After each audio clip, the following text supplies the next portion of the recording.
გარდა იმისა, რომ იქ არის რაღაც რაციონალური რისკების შეფასება, ამის გარდა მნიშვნელოვანი არის არსებობდეს ეს ნდობის ფაქტორი, რომ მე დავიჯერო, მე შენში დავინახო რაღაც ნაპერწკალი, შენში დავინახო რაღაცა ნება იმისი, რომ შენ ამ რაღაცის გაკეთება გინდა და მე ამაში წამოყვე, ანუ შენი პარტნიორი ვიყო ამ გრძელვადიან ურთიერთობაში და ზუსტად ბანკს უნდა და ბრენდს უნდა, რომ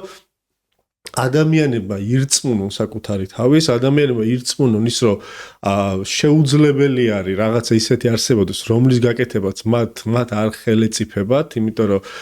წლების განმავლობაში ეს ადამიანები, ვინც